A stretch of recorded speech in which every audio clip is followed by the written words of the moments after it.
This is one of a series of videos about the music that's included in the 5-volume novel, 5 Strange Languages. The sheet music in the novel isn't actually meant to be heard. It's intended to be seen on the page, as an image. But it is possible to perform the narrative and music together. These videos are meant to suggest some possibilities. Most of the books have endnotes written by the main character, Samuel Emmer, in extreme old age. He rereads the account of his life that occupies most of the books, and he fails to remember much. Instead, the people, places, and moods of his life come back to him as melodies. He has been living alone for almost 40 years, playing the piano almost every day, and he discovers that he's been playing certain pieces and certain composers because they let him relive his life as music. This is an experiment in writing a different kind of fiction, where the details of people's lives have disappeared and been replaced by notes. At the end of this video, there are a couple of screens with more information. The whole project is an experiment, so all thoughts and suggestions are welcome. There's a chapter in the book in which Samuel thinks about the members of his family as parts inside a microscope. And then in the endnotes at the end of the book, the older Samuel ponders that, and the result is this section called My Microscope Family. I had forgotten that I once imagined my wife and daughter, and even myself, as numbered parts inside a microscope, but it's not a surprise. Reading about the microscope parts, I think of another composer, Anton Webern, because he also hid his feelings, but he put them in music so sparse it looks like geometry. His scores are delicate cages built to capture his elusive moods. Webern is the exemplary modernist composer, the most intricately precise, the most laconic. In the 1950s and 60s, everyone wanted to write like him. His entire lifetime of piano compositions can be played in 10 minutes. He wrote 5-minute symphonies and 30-second songs.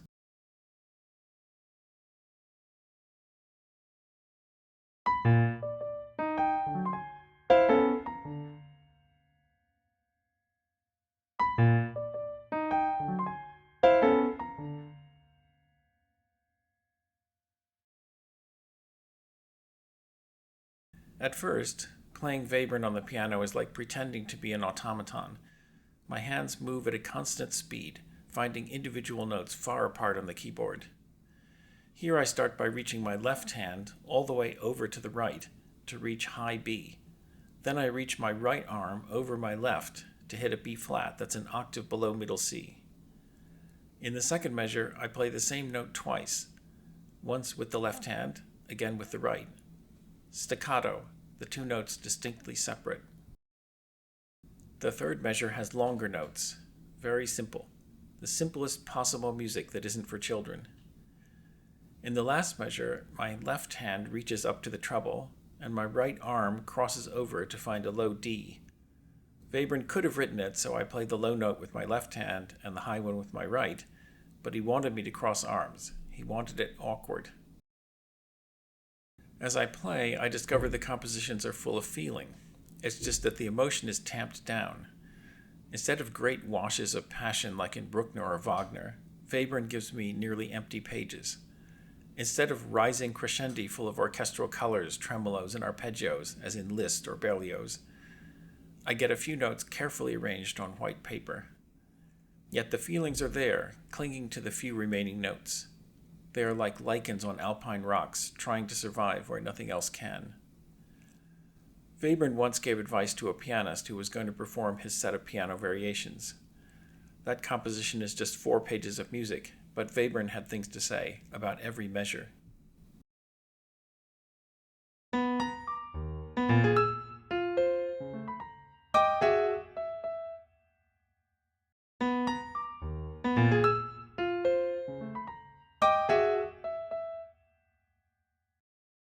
This passage is sad, he told the pianist, pointing to the first 4 notes. It's like an entire movement in Mahler in just 2 measures. The 2 notes in the second measure are a weak echo of the first 2, as if they're ghosts, remembering those 2 notes. After it, there's a rest, Webern said. That's the end of the allegro. During the 8th note rest, the music loses heart. See the two notes marked fortissimo. They're like the second movement of a symphony, an allegretto. They're joyous, these two notes with their grace notes. After that, the music starts to recover. It gains strength. It becomes hopeful. Where? The fifth measure, marked piano. That A? Just that one. Play it hopefully. It's looking forward to something. How do I play a single note hopefully? You mean louder, like this? No, it's piano. Do not change my dynamics. How then? You will feel it's finding hope, discovering how to go forward. And this, Webern said, pointing to the last measure, this is very private. Singing only to itself.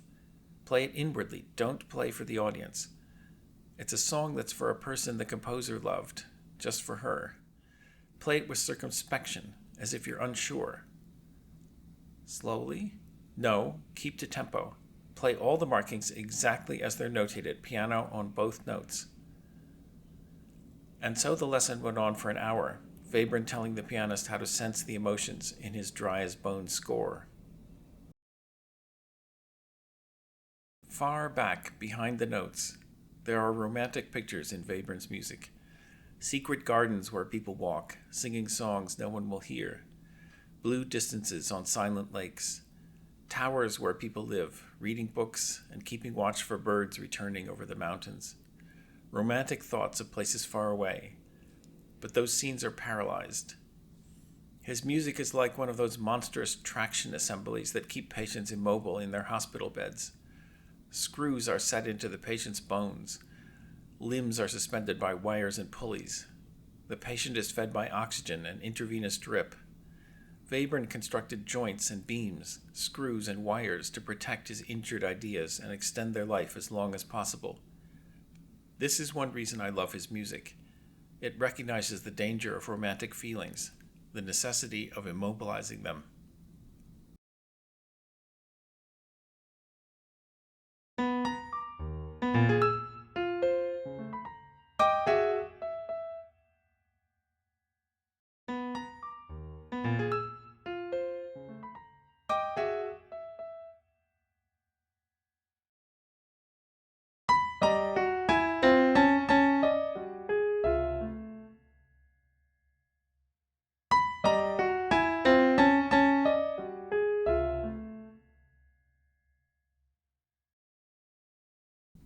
Webern told the pianist, "This is the climax. It's the heart of the piece. It has all the feelings of the piece in it. You need to play it strongly." "I see," the pianist said. "Up until the end of the second measure, then you hesitate." "There's no pause there." "You hesitate, and then, at the beginning of the third measure, you play the exact same two notes." "I see that. Except this time you play them with despair." "Why?" "Because the music has ended. It's shattered. Play it with despair." "But how?" At the very end, observe the 16th note pause. Hold your hands over the keyboard for exactly 1/16th note, and then place them in your lap.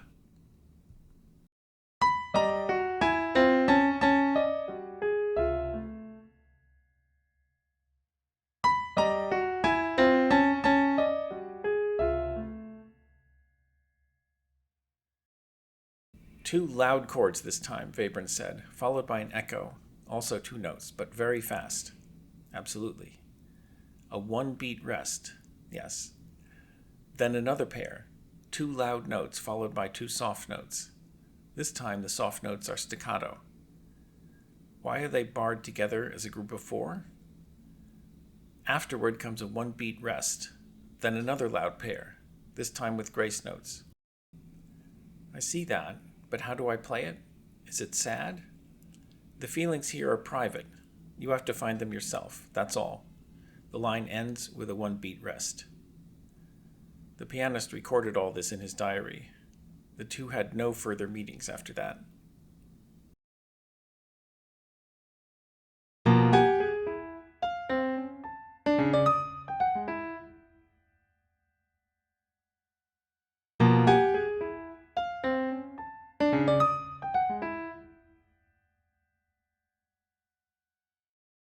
It is possible my interest in Webern works the same way as Samuel's love for his family. I can control Webern by making minuscule adjustments. A slight change in touch turns sadness into joy. A tap on the pedal releases a flood of emotion. Like the microscope, Webern is a precision machine for managing emotion. I may play Webern for the pleasure of adjusting emotions, imagining that even strong feelings can be tightly constrained, that the world of love and desire can be tempered into notes, just as Samuel hoped he could understand Fina and Adela by carefully turning the dials on his microscope.